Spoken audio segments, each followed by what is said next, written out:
Hey friends, today we have Dr. Scott Lyons, clinical psychologist, somatic therapist, and so much more on the show talking about his new book. His new book, Addicted to Drama.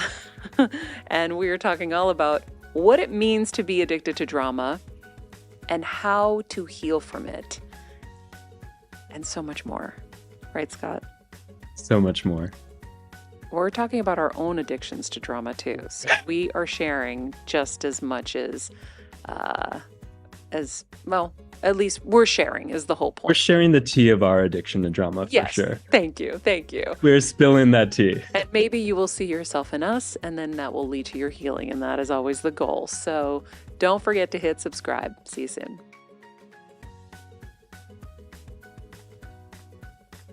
Hello, everybody. Welcome back to another episode of Heal Squad. We are so excited for today's guest.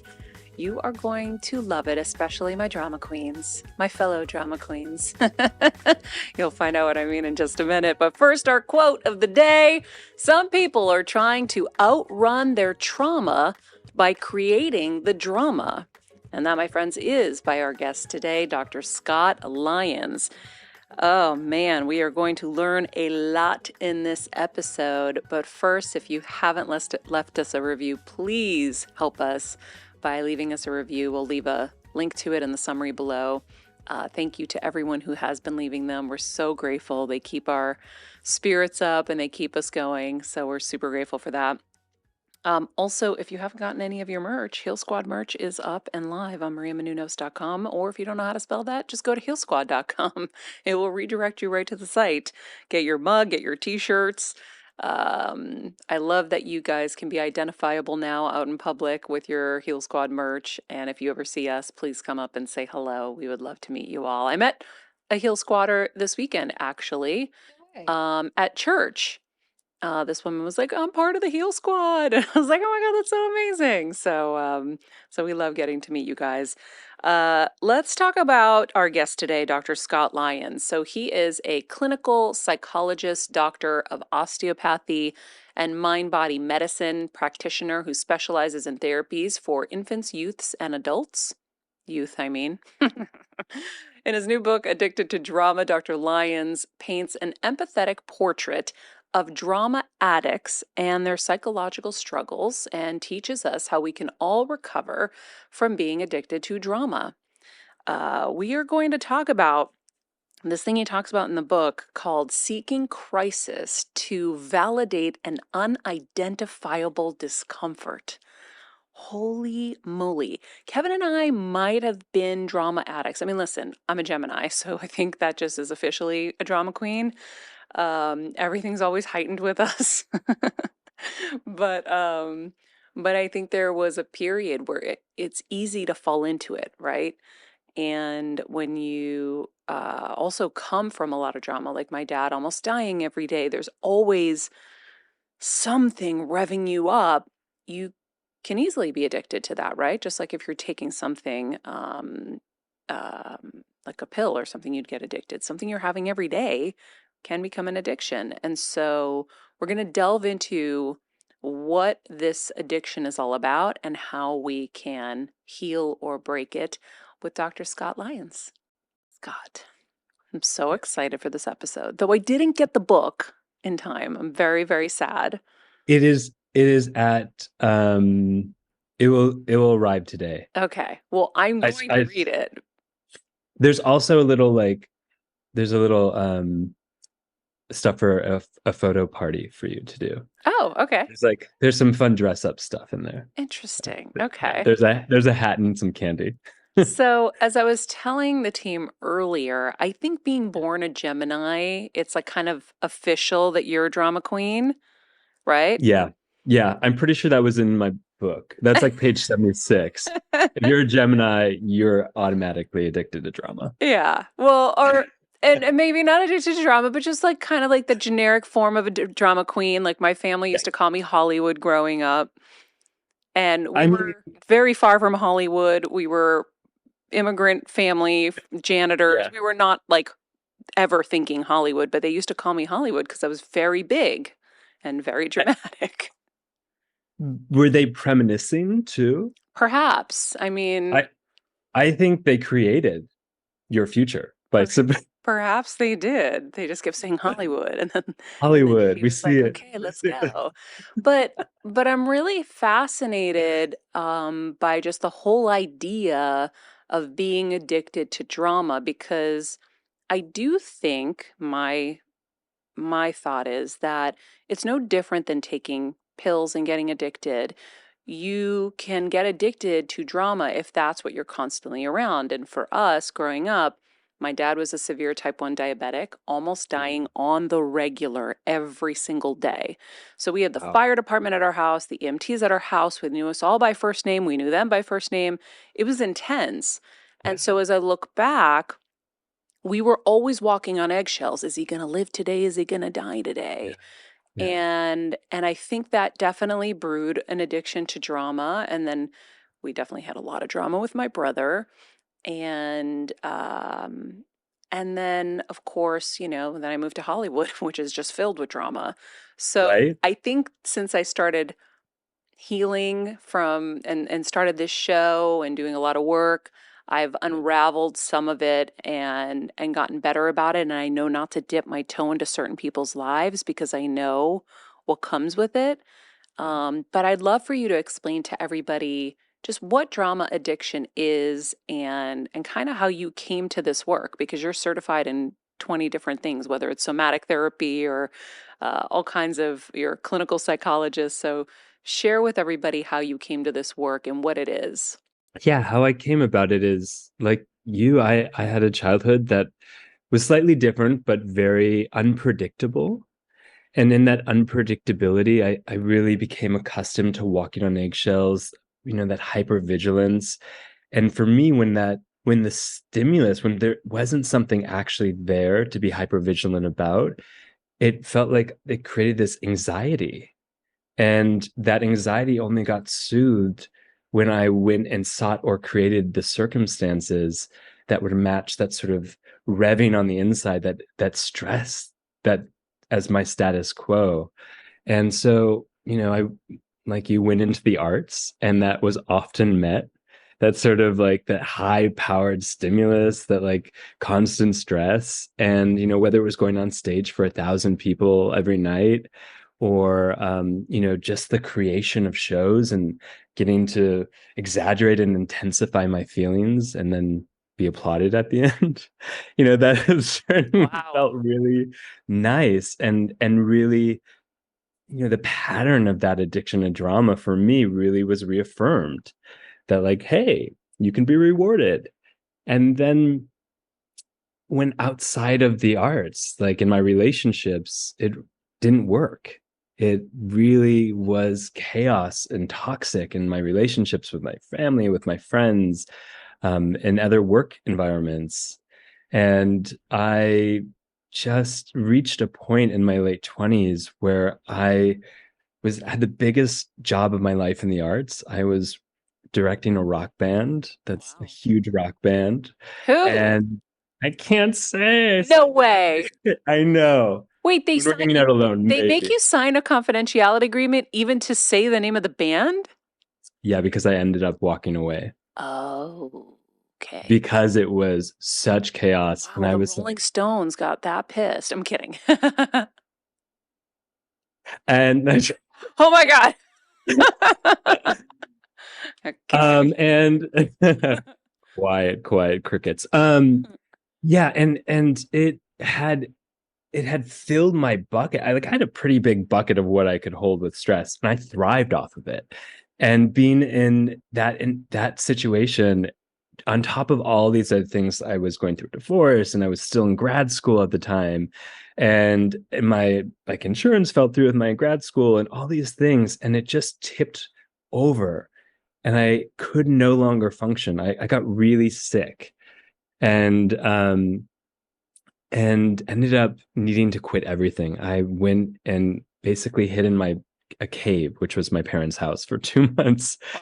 And Because your immune system can't handle that fight or flight constantly. And I know no, because I've lived the same thing my whole you lived life. it. And then Yeah. I got a brain tumor and all kinds of other things. And so, it's like your body finally says no more. Mhm. And if you don't address this, I will. And it sounds like we both went through a similar experience. I had severe TIAs What's that? and basically small strokes. Oh, yes, you're right. You're right. And I had a bunch of them. And I was like, I lost vision in one of my eyes for a while. And it was, at a certain point I was throwing up blood. And that wasn't related to the TIAs, but it was really bad. Wow. And I basically collapsed for months. And wildly enough, the only thing that made me feel better, maybe not so surprisingly, was getting into fights with people, was to call my ex up, was to like dip my toes back in the toxicity. And I was shocked. I was like, what am I doing? Like the You were only way aware oh yeah. because the ride had stopped, so now you could see what you were doing. Yeah, totally. And like it's like, oh, I'd feel a little sad, and all of a sudden I'd play the whole like album of Adele, and I was like, what am I doing? Hmm. Why am I amplifying and intensifying these small little emotions and making them so much more than they are? That's such a And big point you just said, because I oh remember yeah, doing that in college. oh, you I'd be did. so sad and I would like play Magic 106.7 because it was all sad love songs. Yeah, And I didn't know I was amplifying those little feelings, yeah. but I think we all do that in some way, or we numb it. Oh, we numb it. But like even going at it can essentially numb it. Like I don't know if you've ever felt insecure, as a human being, we all We all do, have. yeah. We all do. And then like where do you go once you feel insecure? Do you go like compare yourself to other people on social media? Do you amplify it? Do you make it worse? And there's a way in which that not only amplifies the feeling, but it also tips you over so you become a little bit numb. It's like the feeling is too big to process at that point, so you can't actually take it in. And that's what drama does. It is both protective and it creates suffering. Enough protection that it actually like overwhelms your system so you can't feel anything, and creates enough sensation to rise above the numbness of what is an underlying pain and trauma to actually feel alive. To So feel. yeah, to feel anything. Yeah. I mean, when you're walking on eggshells, you're tightening up, right? You're bracing Hmm. as a kid. And that bracing becomes your like status quo of how all your muscles function, how your whole body starts to go tight and numb. And so you feel less as a protective mechanism. We all do that. It's whether we call it disassociation or it's just a reflexive reaction to trauma, we tighten, we brace. And in that bracing, we cut ourselves off from ourselves, we cut ourselves off from the world. And when we can rise above the threshold of that numbness, like, ooh, I'm going to go perform in front of 1,000 people, or I'm going to go stir up a fight with my friends, or I'm going to go gossip. And it's that like energy that rises up that makes me go, I'm alive. I Hmm. matter in this world. And maybe if I'm alive, I belong here. That's a lot of stuff. Yeah. So how does one identify themselves as a potential drama queen? What are the symptoms? What are the symptoms? It's harder to diagnose oneself than it is for other people to diagnose them. I Okay. will say it's like, whenever I've got into an audience, I'm like, all right, everyone, raise your hand if you know someone addicted to drama. And everyone like raises their hand. Some people put up two hands because they're for both their parents or their siblings or whomever.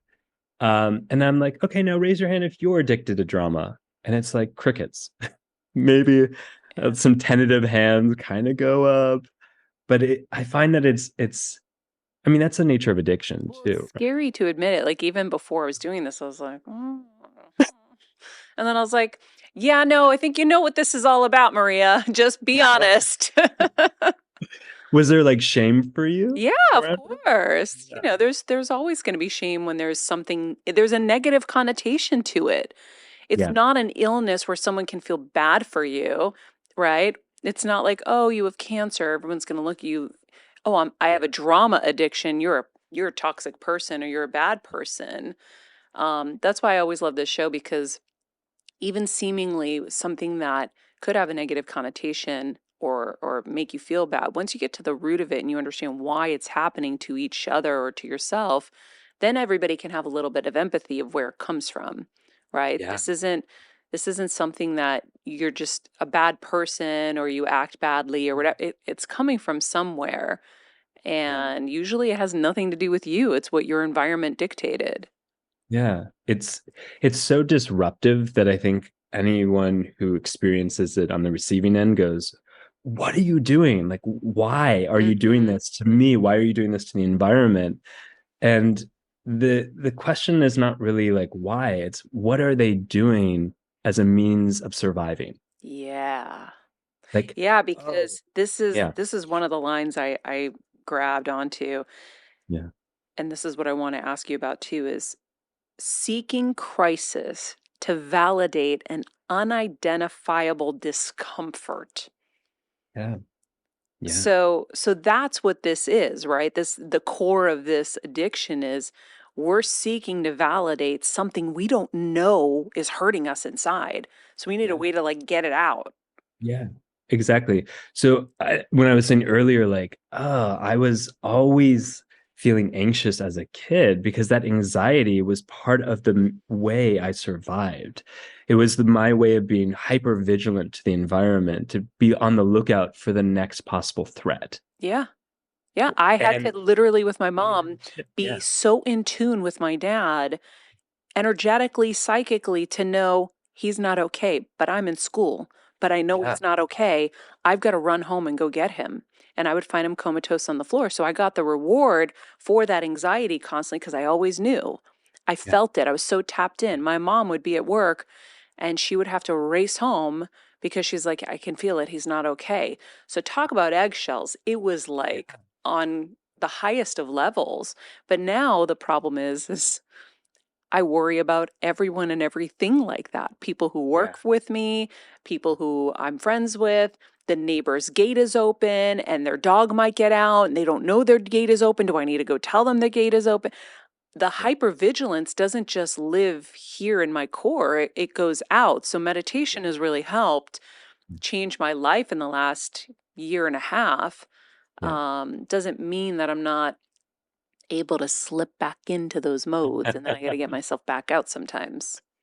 Yeah. Now, here's an interesting question. When someone is not okay, and because you're so, attentive to that, is there a part of you that feels relieved or somehow like strangely satisfied when you actually encounter that? Like, I'm so worried about them, and then they're not okay, and then things feel in sync. I think you get validation that you were right.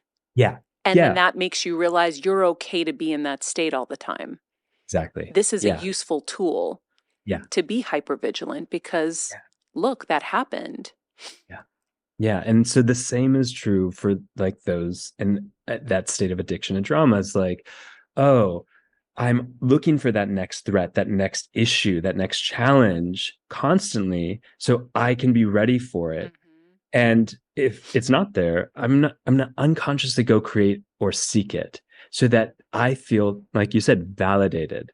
Oh, yes, that internal vigilance, looking for the next, chaos or crisis is right.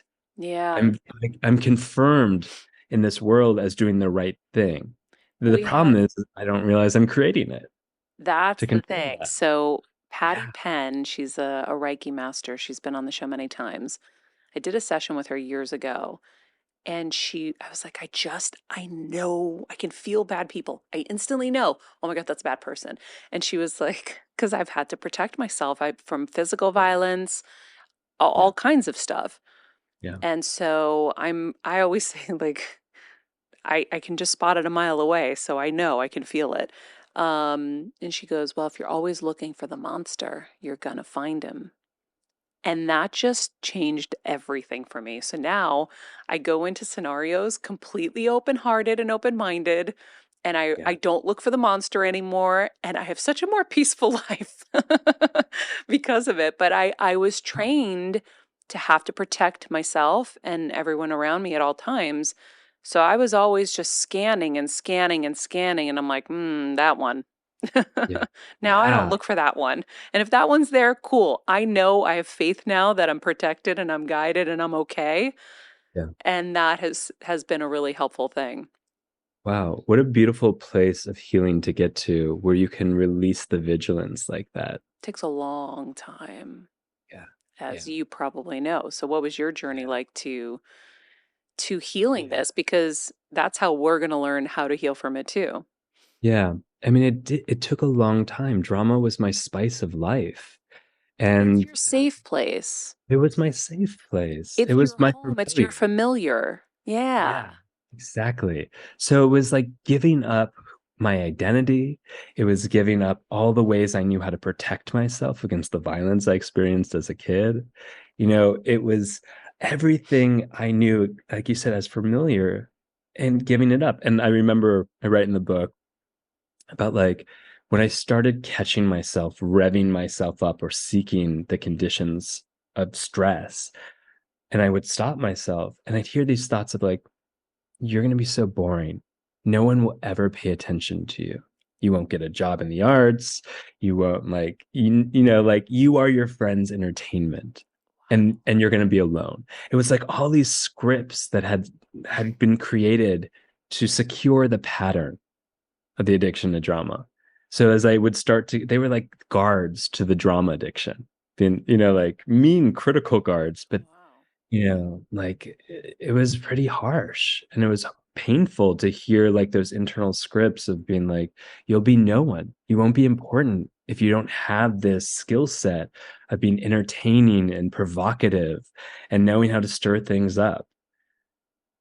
So that was a big piece of like really, confronting these inner scripts that were the bodyguard, so to speak, of the addiction. And, you know, slowing down was a big piece of it. In our urgency culture, it's so easy to be swept away. And for those of us who've had trauma, urgency is inherently part of us. It's like, and I love the science of that. We can go into it, but like literally, if you have experienced trauma, your sense of time changes. Truly, everything is urgent. Oh my God. Oh my God. But you know this so bad, so much No, on the I inside. feel this. It's You funny feel because I think this. I just realized what I have to work on. Because Tell even me. right now, I'm Yeah. feeling so much urgency around so many things. I have a baby coming, and now they're saying a little earlier. There's like all this Yeah. stuff, Yeah. and I never knew that Yeah. time Time shifts when changes. you've gone through trauma, and that's why everything's urgent. So I'm Yeah. like, why do I get It's so revved up? I yeah. know that everything's going to be fine. I know everything's going to get done, and I know that I'll make a mountain out of a molehill. Like, there's so many things to do, and then I sit down to do them, and it takes 1 hour. So like, why did I Yeah. spend so much time stressing about it? But there's something underneath that needs to be addressed. Yeah. So, being on the lookout for the next possible threat, our whole sensory system adapts and changes to filter only that information. So time changes, um, our perception of time changes.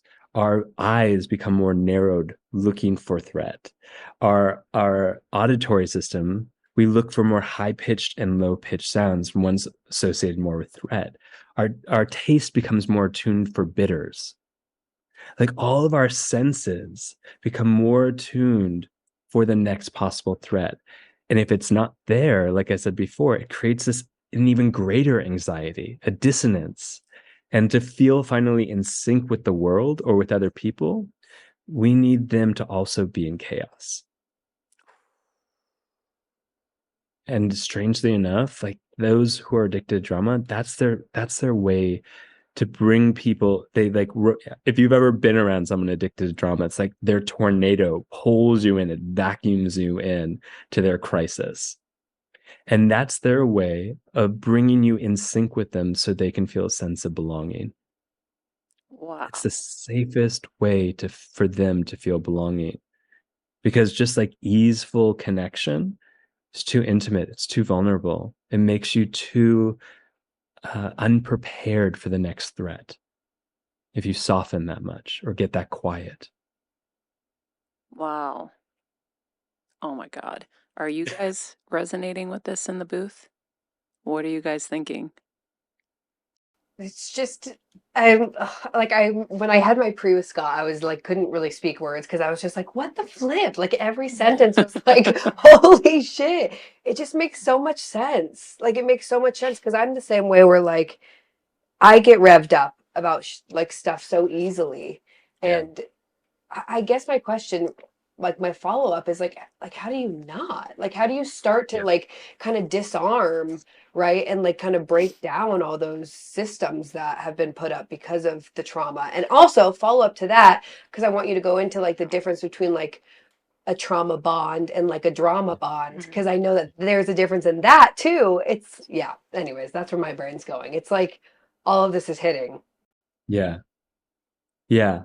And I mean, part of even addressing it is first unshaming it. That's a big one. Because if it's filled with shame, there's no way we're going to associate our actions with it because it means we're bad or what we've done is bad. So just going, hey, we have chased drama as a means of navigating our trauma. It's as simple as that. And de-shaming it is a big one. And all the symptoms, making a mountain out of molehills, getting into chronic fights where intensity is confused with intimacy. Certainly if anyone has ever said to you or thought it, they probably have thought it around you, where it's like, oh my gosh, what just happened? How did we get from here to here? And why am I involved?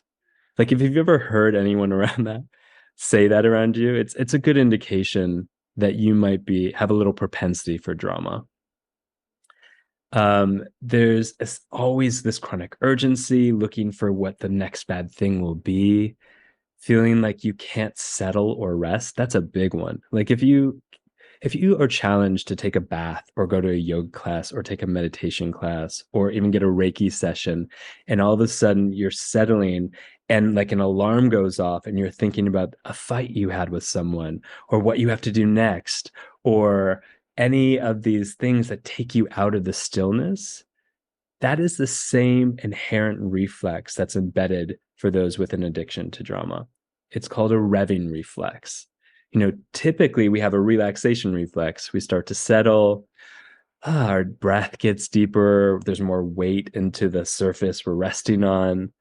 But for those with an addiction to drama, that's too vulnerable. It means you won't be ready for the next threat. So we instead have a revving reflex that takes us up and out. Yeah, we start to like have an easeful day and we start to think about what could go wrong. It's like an allergy to marinating in the good. Mm, I definitely, before brain tumor, was that. Yeah, I couldn't sit still. you can. My friend used to call me, he was friends with Lucille Ball. He's like, "You're just like Lucy. She couldn't stop." And I was like, "Oh, thank you for comparing me to my idol. I love her." I know, right? But I remember being still being really, really hard. And like I Yeah, said, that's why I'm so grateful for the show because it's taught me so much and it's healed me so much. yeah, Because now I love being alone. I love being in quiet. I love being in peace. I love my baths. yeah, I love stillness. yeah, Right at this moment, yeah, definitely not doing well with stillness, and just because of everything that's happening. And yeah, I am going back into that familiar, like heightened urgency, yeah, fear I'm not going to get it all done, fear I'm not going to be ready for this baby, all of these things. yeah. You want to do a So practice with me right now? yes. Okay. So if I were to reflect back, like a fear of like everything about the baby, I'm actually exaggerating it with you so we can Mhm. amp ourselves up even a Okay. little bit more. Yeah, I Now, don't have a mattress for her yet. I don't have all the stuff, all the baby yeah, wipes, all that yeah, stuff. I don't know. yeah, The baby carriage hasn't come yet. The car seat yeah, hasn't shown up. I got to get on a plane. Do I ship it there? Do I not? And yeah. then, So for those who are listening, notice what's happening in your own body as we hear sort of the intensification, the amplification, the revving up. This is an important thing because stress is contagious. So I just want to name that. We'll come back to that. But for you and Mhm. I right now, here's a practice that I love, which is let's take one of those sentences. like I have to get on a plane or I don't have a bed yet for her. Mm-hmm. And we're just going to put space in between each word. I'm not asking you to slow it down. I'm just asking you to put a little bit of space between each word. I don't even Mhm. have a mattress for her yet. Yeah, good. And notice, yeah, and there's that relaxation reflex. Yeah, there's already a bit of settling. It's not totally settled, but there's some settling. Now let's see if we can add like just an awareness of the chair coming up to support and hold you. So it's like a white, cushy chair. Mm-hmm. Yeah, Yeah, she feels comfy. she feels comfy. Yeah. And we're still going to talk about it. I'm not asking you to relax. I'm not asking you to calm down. We're just creating support and space. It's a little bit different than trying to like put a cap on your feelings because there's big feelings that are here. And embedded in those feelings is an important need. So underneath the speed and intensity of those words is a feeling. You can say what that feeling is, or if you want to keep it to yourself, I respect that. I don't know what it is. Yeah. What's the need? And we can hang out with the feeling. We don't need the feeling, the need can sometimes organically emerge from just validating the feeling. It's like we're just dipping our finger instead of dipping our finger into the drama, like you and I know, just dipping our toe or dipping our finger into the emotion, like the texture of it, the color of it, the sensation of it. We're just saying, I'm here with you.